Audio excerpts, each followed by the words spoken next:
నమస్తే, నేను మీ ఇక్బాల్. ఐఎస్ఆర్ 9 న్యూస్కి స్వాగతం. ఈరోజు ఎన్టీఆర్ జిల్లా జగ్గేపేట కాన్స్టిట్యున్సీలో ఉన్నాం. ఆయన పేరు చెప్తే బడుగు బలహీన వర్గాల్లో ఒక ఆశ. ఆయన పేరు చెప్తే రాజకీయ నాయకుల ప్రత్యర్థుల్లో వణుకు పుడుతుంది. ఆయన పేరు చెప్తే చిన్న కుటుంబంలో ఉన్నటువంటి చిన్న చిన్న నాయకులు కావచ్చు, చిన్న చిన్న ఆశావులు కావచ్చు, మా కోసం వచ్చిన నాయకుడు అని చెప్తా ఉంటారు. ఆయన పేరు శ్రీరామ్ తాతయ్య గారు. ఆయన మనందరితో ఉన్నారు. ఈరోజు ఆయన అడిగి అన్ని విషయాలు చూస్తున్నాం. సార్ నమస్తే. సార్, 2024 సార్వత్రిక ఎన్నికల్లో తెలుగుదేశం పార్టీ ఏ రకంగా ప్రజల్లోకి వెళ్ళబోతుంది? జగ్గేపేట కాన్స్టిట్యున్సీలో ఏ రకంగా ముందున్నారు? తప్పకుండా జగ్గేపేట కాన్స్టిట్యున్సీ కావచ్చు, ఆంధ్రప్రదేశ్లో తెలుగుదేశం పార్టీ ప్రభుత్వం ఏర్పాటు చేయబోతుంది. ఎందుకంటే ఈరోజు వైసీపీ ప్రభుత్వం ప్రజలందరూ కూడా ఇబ్బంది పడతా ఉన్నారు. ఇటువంటి తరుణంలో ప్రజలు, మేధావులు, విద్యావేత్తలు, యువత, మహిళలందరూ, కార్మికులు సహా అందరూ ఆలోచించేది తెలుగుదేశం పార్టీ ప్రభుత్వం ఏర్పాటు అయితేనే, చంద్రబాబు నాయుడు ముఖ్యమంత్రి అయితే మాత్రం ఈ రాష్ట్రం బాగుంటుంది అనుకున్నారు. కాబట్టి మరి తప్పకుండా జగ్గయ్యపేట అది రాష్ట్ర వ్యాప్తంగా మంచి మెజార్టీతో ఎక్కువ మంది శాసనసభ్యులు వెళ్తారు. మరి తప్పకుండా నమ్మకం, విశ్వాసం ఉంది. సో జనసేన, తెలుగుదేశం పార్టీ మన జరిగినటువంటి జెండా పండుగ కార్యక్రమం అనేక విషయాలు వైఎస్ఆర్ కాంగ్రెస్ పార్టీ పైన అని వాళ్ళు అంటున్నారు. బురద జరగటం కానీ సరైనటువంటి రీతిలో ప్రజలు తీసుకెళ్ళలేకపోయారు. ఈ రకంగా తెలుగుదేశం జనసేన పొత్తుందని చెప్పేసి మీరేమంటారు? జనసేన తెలుగుదేశం పొత్తు అనేది ఇంత ఆలోచించి ఆ రోజు పవన్ కళ్యాణ్ చెప్పిన మాట కూడా బాబు గారు అనుభవం కావచ్చు, వాళ్ళ దగ్గర ఉన్న కేటర్, యువత ఉన్న కేటర్ కావచ్చు, అందరూ ఆలోచించేది ఈ రాష్ట్రాన్ని బాగు చేయాలంటే ఎవరు కూడా వేస్ట్ జరగకుండా ఏదో విధంగా ప్రభుత్వ వ్యతిరేకాల ఓటుని ఒక తాటి మీద తీసుకొచ్చి గెలిపించాలి ఆలోచన ముందుకోవడంలో. తప్పకుండా తెలుగుదేశం జనసేన పొత్తు సక్సెస్ అయితే తప్పకుండా మంచి పరిపాలన కూడా వస్తుందని చెప్పి అందరిలో విశ్వాసం ఉంది. నారా లోకేష్ గారి యువగలం పాదయాత్ర ప్రజానికంలో ఏ రకంగా వెళ్ళింది? అసలు ఆ పాదయాత్ర వల్ల ఈ రాష్ట్రానికి ఏం జరగలేదని చెప్పేసి ప్రతిపక్ష పార్టీలు, అంటే ఇప్పుడు ఉన్నటువంటి ప్రభుత్వంలో ప్రతి ఒక్కరు విమర్శించారు. జగ్గేపేట నియోజకవర్గం నుంచి మీరే అనేక దఫాలుగా ఆ పాదయాత్ర సందర్శించారు. మీకున్నటువంటి లోకేష్ బాబు యువగలం పాదయాత్ర మొదటి నుంచి చివరి దాకా చూస్తూ ఉంటే ఆ రోజు జగన్మోహన్ రెడ్డి పాదయాత్రకి ఈ పాదయాత్రకి ఏమాత్రం కూడా సంబంధం లేదు. ఎందుకంటే నాన్ స్టాప్గా ఆయన ప్రతి శుక్ర, శని, ఆదివారం బ్రేక్ ఇచ్చుకుంటూ పోతాడు. నాన్ స్టాప్గా వెళ్తూ ప్రజలతో ఇంటరాక్ట్ అవుతూ అప్పుడు మాత్రం జగన్మోహన్ రెడ్డి ముందే మాట్లాడేసి వీళ్ళకి తలమాష చేయండి, పట్టుకుని చెప్పి పట్టుకుని ఇచ్చి ఫ్రెష్గా వచ్చి వాళ్ళతో మాట్లాడి ముందు పెట్టుకుంటాడు.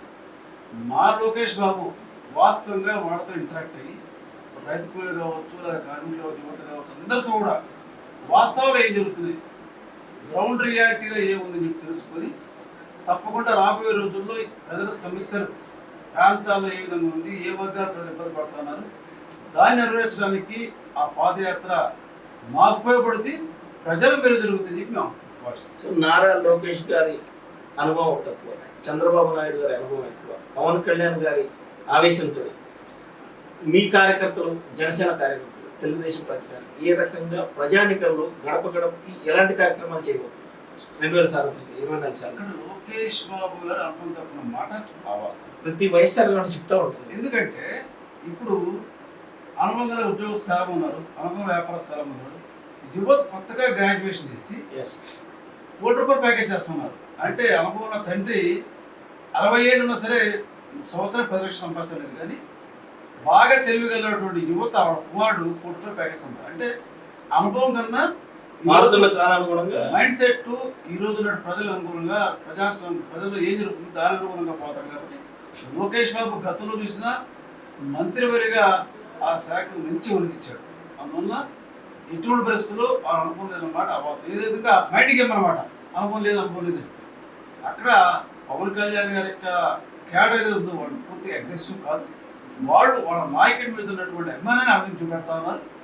ఆ అగ్రెసివ్, వాళ్ళ స్పీచెస్, వాళ్ళ చైతన్యం మిగిలినందరూ కూడా ఇన్స్పిరేషన్ తీసుకుంటారు. బాబు గారి యొక్క ఎన్పీ ఎక్స్పీరియన్స్ కూడా రాబోయే రోజుల్లో రోలింగ్ చాలా బాగుంటుంది. సో రాష్ట్రంలో ఎప్పుడు చూసినా గడిచిన సంవత్సరం 2 సంవత్సరాల నుంచి బాబు భవిష్యత్ గ్యారెంటీ, సైకో పోవాలి, సైకో రావాలి. సో ఈ విధానం ఎందుకంటే ప్రజలందరూ కూడా ఈ రోజు పరిపాలన ఏ విధంగా ఉంది, సైకో ఏ విధంగా పరిపాలిస్తాడు అంటే అతనికి ఏది తెలియదు. ఎవరైనా చెప్తే ఎవరు స్క్రిప్ట్ ఇస్తే రాయడం, ఎవరు చెప్తే మాట్లాడటం, ఏది నాశనం ఇది కొలాప్స్ అయిపోతుంది, ఆర్థిక పరిస్థితి విధంగా దెబ్బతినిపోతా ఉంది, లాట్ ఆర్డర్ లేదు, రాష్ట్రంలో గంజాయి విపరీతంగా ఉంది, ఇండస్ట్రీస్ వెళ్ళిపోతా ఉన్నాయి, అవన్నీ సరే ఆ సైకో ఏదో కూడా చేస్తారు తప్ప అతను ఏమాత్రం కూడా ఆలోచన కానీ ముందు చూపు కానీ ఒక క్రమశిక్షణ కానీ అతను ఎథిక్స్ ఏమాత్రం లేవు. మా నాయకుడు ఎథిక్స్ ఎవరైనా సరే ఇది న్యూట్రల్ పార్టీలో కూడా ఆయన తప్పు ఎరిగేషన్ అయితే వాళ్ళు మందలిస్తాడు. ఇదే ఆదర్శంగా మీరు ప్రజలు తీసుకుంటారని చెప్పి నాయకులు పాలకులు ఏ విధంగా ఉండాలని చెప్పి చూపించారు మా నాయకుడు చంద్రబాబు నాయుడు. సో అనుభవానికి బిట్వీన్ డిఫరెన్స్ ఆఫ్ ఎక్స్పీరియన్స్ అనేది. సో మీ విషయానికి వస్తాయి 2006 స్థానిక సంస్థల ఎన్నికల్లో శ్రీరామ్ రాజగోపాల్ గారు తాతయ్య గారు ఒక సంచలనంలాగా జగ్గపేట నియోజకవర్గంలో ఆ రోజు మున్సిపాలిటీ క్లీన్ స్వీప్ చేయటం, అది మీ జీవితంలో రాజకీయ జీవితంలో మరుగుదని ప్రజలందరూ చెప్తున్నారు. మీ విషయం ఆ రోజు కాంగ్రెస్ పార్టీలో ఉన్నారు, 2009 ఎన్నికల్లో టీడీపీ అభ్యర్థి చేశారు. How do you feel about this? నేను 2005లో మున్సిపల్ చైర్మన్ చేశాను. 2005లో మున్సిపల్ చైర్మన్ చేయడానికి కూడా నేను ఆల్ ఆఫ్ సడన్గా రాజకీయాలు రాలేదు. At the time of education నేను కాలేజ్ స్టూడెంట్స్ ఇంటర్మీడియట్ నుంచి క్లాస్ రిప్రజెంటేటివ్ దగ్గర నుంచి డిగ్రీలోకి వెళ్ళిన తర్వాత నేను కాలేజీలో స్టూడెంట్స్ ట్యూషన్గా చేస్తూ ఆ తర్వాత నేను వ్యాపారం చేసుకుంటూ ఉన్నటువంటి కార్మికులతో ఫ్రెండ్స్తో కానీ వ్యాపారస్తులతో అందరితో వాళ్ళ మనోభావాలు తెలుసుకుంటూ వాళ్ళ సమస్యలు బాగా తెలుసుకుంటూ షేర్ చేసుకుంటూ నేను అంటే 83 అంటే 80 కాలేజీలో కూడా పూర్తిగా ప్రజలతో ఇంటరాక్ట్ అవ్వడం ఆ విధంగా అంచనాగా వచ్చి మున్సిపల్ చైర్మన్ అయ్యాను. 2005 నుంచి 2009 వరకు మున్సిపల్ చైర్మన్ అయిన తర్వాత అక్కడ ఉన్న పరిస్థితులు బట్టి ఆ రోజు ఎవరైతే కాంగ్రెస్ పార్టీ ఉన్నారో ఈ రోజు ప్రత్యర్థులు ఎవరైతే ఉన్నారో అనేక విధాల ఇబ్బంది పెడతా ఉంటే కాన్ఫిడెంట్ పొజిషన్లో నేను శాసనసభ్యుడిగా ఎన్నికవ్వాలి, ఎన్నికలు పోటీ చేయాలి ఆలోచన మాత్రం లేదు. వాళ్ళు పెట్టిన ఇబ్బందులు, వాళ్ళు చేసినటువంటి ఏదైతే అరాచకాలు దాన్ని ఎదుర్కోవడం కోసం ఆ రోజు మరి మన రెడ్డి రఘురామ్ గారిని మేము కూడా కలిసాం. సార్ మీరు నిలబడి మీరు తప్పని మేము సపోర్ట్ చేస్తామని చెప్పి రఘురామ్ గారికి మేము చెప్పాం. చెప్పినప్పుడు రఘురామ్ గారు ఏమన్నారంటే కాదు మీరే పోటీ చేయండి, కొత్త వాడు ఉంటే బాగుంటుందని చెప్పి వారు చెప్పాక వారు మేమందరం కలిసి చంద్రబాబు నాయుడు దృష్టికి వెళ్ళాము. వారు చెప్పారు, అప్పుడు మేము ఎన్నికల్లో పోటీ చేసాం. 2009లో మంచి మెజార్టీతో గెలిచాం. అదేవిధంగా 2014లో గెలిచాం. మేము ప్రతిపక్ష ఎమ్మెల్యేగా ఉన్నప్పుడు ప్రజలు అందుబాటులో ఉన్నాం. అట్ ద సేమ్ టైం 14లో గెలిచిన తర్వాత కూడా అధికారం వచ్చిన తర్వాత అదేవిధంగా ప్రజల సమస్యలు తెలుసుకుంటూ ప్రజలతో ఇంటరాక్ట్ అవుతూ ప్రజల దగ్గరలో ఉంటూ మనం వాళ్ళ యొక్క ప్రజల మన్నలు పోయాం. 2019లో అత్యల్ప మెజార్టీతో ఓట్లు 4 ఓట్లతో ఓట్లు. అయితే దానికి కూడా కారణం జగన్మోహన్ రెడ్డి మాయమాటలు కావచ్చు, వాడు ఒకటే ఛాన్స్ అని చెప్పడం కావచ్చు, వాళ్ళు కన్స్ట్రక్టివ్గా కష్టపడి పనిచేసుకోవడం, మాయమాట చెప్పి ఏదో చేస్తామని చెప్పి ప్రజలు మభ్య గెలిచారు. అది పెద్ద గెలుపు కాదు. తప్పకుండా ఈ 2024 ఎన్నికల్లో మంచి మెజార్టీ, ఎందుకంటే ప్రజలందరూ కూడా అనేక రకాల హామీలు ఇచ్చారు. అటు జగన్మోహన్ రెడ్డి ప్రభుత్వం పార్టీ కావచ్చు, వైఎస్ఆర్ పార్టీ కావచ్చు, యువకున్నటువంటి ప్రెస్ శాసనసభ్యులు కావచ్చు, ఎంతోమందికి వ్యక్తిగతంగా ఎన్నో రకాలు చెప్తూ మాయమాటలు చెప్పి చేశారు. ఇప్పుడు పూర్తిగా ఫెయిల్యూర్ అయ్యారు. లిఫ్ట్ ఇరిగేషన్ స్కీమ్ కావచ్చు, అదేవిధంగా యువతకు ఉద్యోగాలు ఇవ్వడం కావచ్చు, హౌసింగ్ కావచ్చు, ఇవన్నీ కూడా పూర్తిగా అన్ని విధాలు కూడా ఫెయిల్యూర్ అయ్యారు. వాళ్ళ మీద వ్యతిరేకత అనేది అవినీతి ఎక్కడ కేరా పూర్తిగా ఈ కాన్స్టిట్యూన్సీలు చూస్తే సాధించింది ఏంటంటే ఇక్కడి నుంచి రేషన్ పేదవాడికి వచ్చే రేషన్ బియ్యం కాకినాడ పోర్టు ద్వారా ఇతర దేశాలు ఎక్స్పోర్ట్ అయింది. అది గొప్పదనం. సో అంటే రేషన్ అంటే ప్రతి పేదవాడు కూడా ఈరోజు తినడానికి ఇష్టపడే ఇలాంటి వాటిని కూడా అధికార పార్టీ దుర్వినియోగం చేసి కృషి పడుతున్నారంటే ఇచ్చేది ప్రభుత్వం ఇచ్చి రూపాయలు, దాన్ని వాళ్ళే వాళ్ళ 5 రూపాయలకి 10 రూపాయలు కొన్నారు. కొనుక్కొని కాకినాడ పోర్టుకి 30 రూపాయలు కాకినాడ పోర్టు ద్వారా విదేశాలు పంపిస్తారు. దీని ఎవరు కొనుక్కుంటే వాళ్ళోళ్ళే కొనాలి, వాళ్ళ కుటుంబ సభ్యుల ద్వారా కాకినాడ పోర్టుకి వెళ్ళాలి. అంటే ప్రతి రేషన్ కార్డు సుమారుగా 20 కిలోల బియ్యం ఉన్నాయంటే 500 రూపాయలు ప్రతి కార్డు వాటి దగ్గరికి వాళ్ళ కుటుంబానికి చెల్లుతాయి. అది వాస్తవం. అందరికీ పేదవాడి ఆహార ధాన్యాల మీద అంత తప్పకుండా. అదేవిధంగా గంజాయి విషయం చూస్తూ ఉంటే దేశంలోనే మన రాష్ట్రం గంజాయి విపరీతంగా ఎక్స్పోర్ట్ చేయడం జగన్మోహన్ రెడ్డి తర్వాత గంజాయి పంట గంజాయి ఎక్స్పోర్ట్ చేయడంలో ఏపీ నెంబర్ 1 ఉంది. దాంట్లో జగ్గయ్యపేట మాత్రం మంచి ప్రయాక్టివ్. ఎందుకంటే ఎక్కడ చూసినా హైదరాబాద్ తిరిగినా మూలాలు జగ్గయ్యపేట, మన దొండపాడు తిరిగినా మూలాలు జగ్గయ్యపేట, మన సూర్యాపేట తిరిగినా గంజాయి. అంటే గంజాయి మాత్రం పాపం ఈ శాసనసభ్యులైతే మా జగ్గయ్యపేటలో కాలేజీ పిల్లలతో చూసిన స్కూల్ పిల్లలు కూడా గంజాయి ఓపెన్గా కొన్ని గ్రామాలు వెళ్తే ఇప్పుడు గంజాయి అమ్ముతాడంటే ఈ ఇల్లు గంజాయి ద్వారా కట్టాడని చెప్పి కొన్ని గ్రామాల్లో బహిరంగంగా ఇది గంజాయి కొన్ని ఊళ్ళో. అంటే ఆ విధంగా యువతలు గంజాయి మత్తుతో గంజాయి తీసుకెళ్ళి ఇక్కడి నుంచి మోటార్ సైకిల్ హైదరాబాద్కి ఇస్తే వాళ్ళు 50 రూపాయలు. అంటే పూర్తిగా వాళ్ళు పిల్లలకి ఎట్టు ఉద్యోగాలు కల్పిస్తాం, ఏ విధంగా డెవలప్ చేస్తాం అని చెప్పి ఏమాత్రం లేదు. గంజాయి తీసుకోవడం, ఇసుక దోపిడీ, పీజం, గ్రావెల్, ఆ విధంగా అవినీతి కబ్జా చేయడం, ఆ విధంగా పూర్తిగా ప్రజలు వాళ్ళకి నైజం పూర్తిగా తెలుస్తుంది కాబట్టి తప్పకుండా ప్రజలు పూర్తిగా మాకు మద్దతు ఇస్తారని చెప్పి ఆశిస్తాం. సో 2009లో మొదటిసారిగా ఎమ్మెల్యే అయినటువంటి ఆ రోజు ప్రతిపక్షంలో ఉన్నారు. అప్పుడున్నటువంటి సిచ్యువేషన్స్ కావచ్చు, జగ్గయ్యపేట నియోజకవర్గంలో కొన్ని కార్యక్రమాలు బయట అనేక రకాలుగా మిమ్మల్ని మీ బ్రదర్ గారు చాలా ఇబ్బంది పెట్టారని చెప్పేసి ప్రజలు చాలా సందర్భాల్లో మేము మొన్న రీసెంట్గా చేసినటువంటి సర్వేలో కూడా చెప్పారు. అసలు what about the situation of quality of politics అంటే 2009 నుంచి గెలిచినప్పుడు వాళ్ళు ఈర్ష్యతో తట్టుకోలేక ఎక్కడో జరిగినటువంటి ఇష్యూ, గ్రామంలో జరిగినటువంటి ఒక కేసుని మా బ్రదర్స్ అదేవిధంగా మల్లా గాంధీ గారు వాళ్ళ మీద తప్పుడు కేసు పెట్టి చాలా అరెస్ట్ చేశారు. అయినా సరే విమోత్రం కూడా తెలుగుదేశం పార్టీ అండగా ఉంటూ మా ఆయన చంద్రబాబు అంటూ మేము ఇంటికి వెళ్తా వెళ్ళాము. వాడు ఏ కాడికి కూడా గెలిచాక మేము గెలిస్తే ఏదో విధంగా వాడు అధికారం ఉంటే గతంలో వాడు ఫాదర్ ఉన్నప్పుడు కూడా అదేవిధంగా ప్రతిపక్ష ఇతర పార్టీలను ఇబ్బంది పడతారు. ఆ విధంగా ఇబ్బందులు పెట్టినా సరే మా కేడర్, తెలుగుదేశం కేడర్ పూర్తిగా తెలుగుదేశం నాయకులందరూ కూడా అండగా ఉన్నారు. అధినాయకుల దగ్గర నుంచి కాన్స్టిట్యూన్సీ నాయకులు, కాన్స్టిట్యూన్సీ కార్యకర్తలు అండగా ఉండడం బట్టి మేము ముందుకెళ్ళి తప్ప చాలా విధంగా వ్యాపార పరంగా, కేసుల పరంగా అన్ని విధాలుగా ఇబ్బంది పెట్టేస్తే తప్పుకుంటున్నాం. ప్రజలందరూ దాన్ని గమనిస్తాం. సో 2024 సార్వత్రిక ఎన్నికల్లో తాతయ్య గారు జగ్గయ్యపేట నియోజకవర్గానికి ఏం చేయబోతున్నారు? జగ్గయ్యపేట నియోజకవర్గంలో గడప గడపకి నేనున్నాను అనే నినాదాన్ని మీరు తీసుకెళ్లే అవకాశాలు ఉన్నాయి. వాళ్ళు చెప్తున్నారు మా గవర్నమెంట్ వచ్చిన తర్వాత జగ్గయ్యపేట నియోజకవర్గం ప్రతిసారి అభివృద్ధి చేశాం.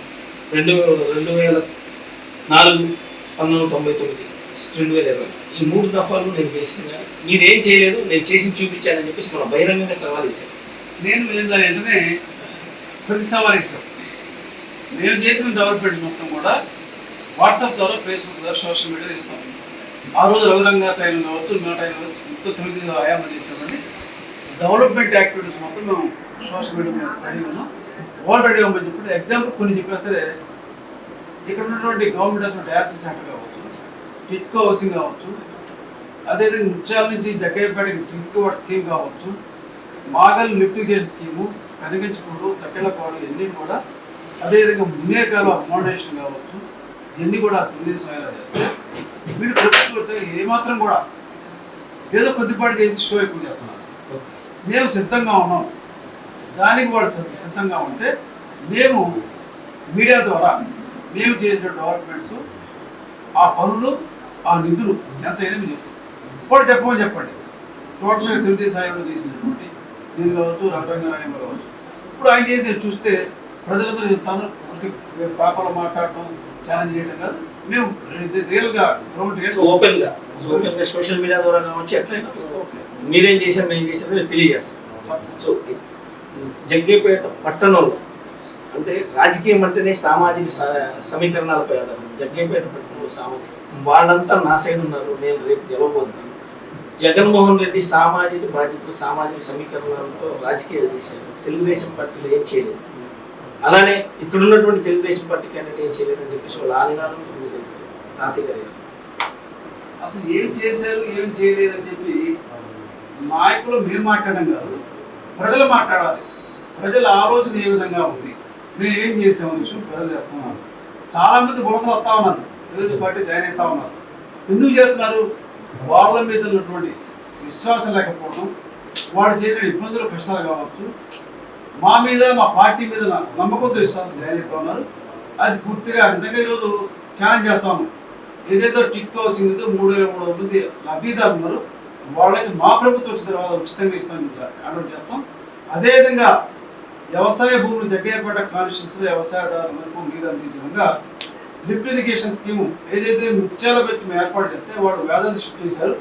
దాన్ని అదే విధంగా ఉంచి ఈ యొక్క కాన్స్టిట్యూన్సీకి వ్యవసాయ భూములకి నీరు ఇచ్చే విధంగా తప్పకుండా చర్యలు తీసుకుంటాం.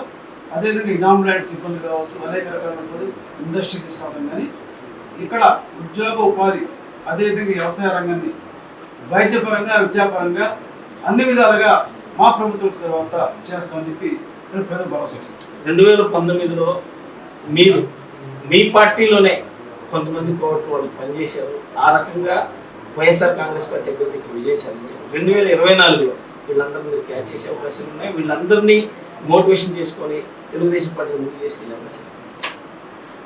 అది వెరీ లిటిల్ కొంతమంది చేశారు. ఆ కొంతమందిని ఐడెంటిఫై చేసి వాళ్ళంతా వాళ్ళు పశ్చాత్తాపడ్డారు. వాళ్ళు చేసిన పొరపాటు పశ్చాత్తాపడ్డం కూడా మేము మాతో అప్పుడు ఉన్నటువంటి జగన్మోహన్ రెడ్డి గారిలో కూడా అతి తక్కువ మెజార్టీతో బయట. అందువల్ల కొంతమంది మాతో ఉండి పాటు చేసిన ఉన్నారు. వాళ్ళని ఐడెంటిఫై చేస్తూ వాళ్ళ మైండ్ సెట్ మాత్రం మేము వాళ్ళ తప్పుకోవట్ల మాతో ఏకీభవించి వాళ్ళ యొక్క తప్పును కూడా తెలుసుకున్నది కలుపుకుంటూ నియోజకవర్గంలో కూడా మీరు అదే అభిప్రాయం. ప్రతి చిన్న కుటుంబంలో కూడా మా మనిషి తాతయ్య ప్రతి కార్యక్రమానికి మా కుటుంబంలో మేము తీసుకోవడం, మమ్మల్ని అతని కుటుంబ సభ్యులానే చూస్తారని చెప్పేసి అదే కాన్సెప్ట్తో ఉన్నారు. సో ఆ రకంగా 2024 ఎస్పెషల్లీ జగ్గయ్యపేట కాన్స్టిట్యున్సీ కోసం తెలుగుదేశం పార్టీ ఒకవేళ అధికారంలోకి వస్తుంది, తాతయ్య గారు ప్రజానికానికి ఏ రకమైనటువంటి సందేశాన్ని ఇచ్చారు? ఈ మధ్య కొంతమంది పనికిరాని వాళ్ళు సోషల్ మీడియా పెడతా ఉన్నారు. తాతయ్య గారు ఏం చేశారు, ఏదో ఫంక్షన్కి అటెండ్ అవుతారని చెప్పారు.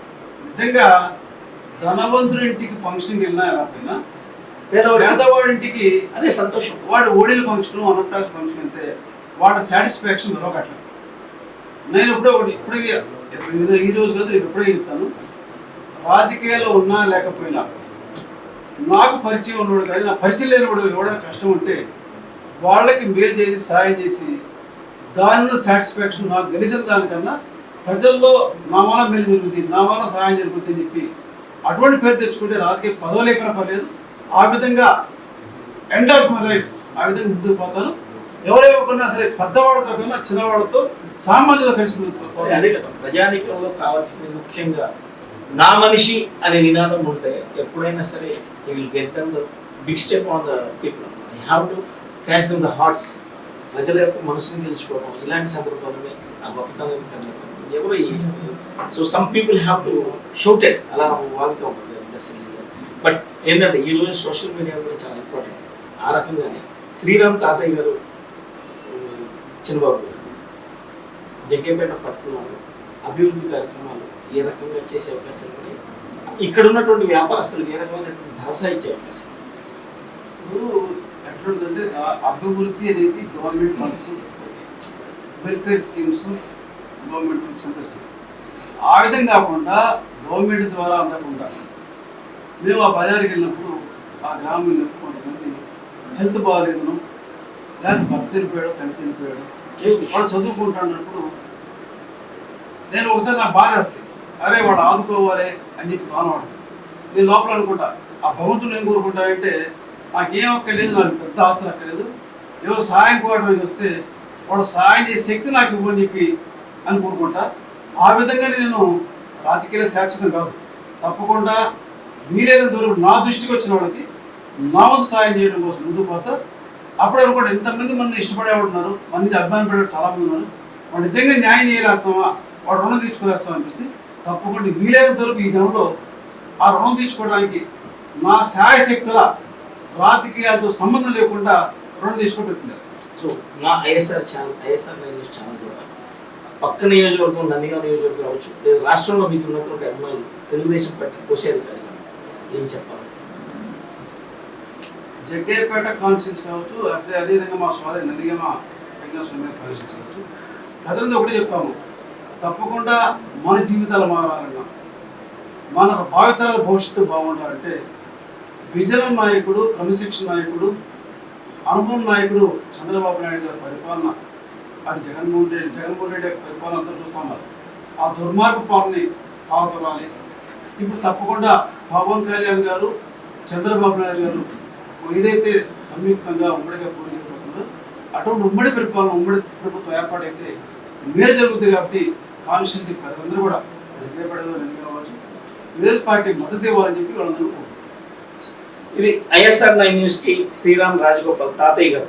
జగ్గైపేట పట్టణంలో ఏ మూల ఏ సమయంలో ఏ ఇబ్బంది వచ్చినా నేనున్నానని చెప్పే నినాదంతో 2024 సార్వత్రిక ఎన్నికల్లో తెలుగుదేశం పార్టీకి విజయం సాధించే అవకాశాలు ఉన్నాయి. అలానే రాష్ట్రంలో అధికారంలోకి రాబోతుందని చెప్పేసి తెలియజేశారు. Thank you.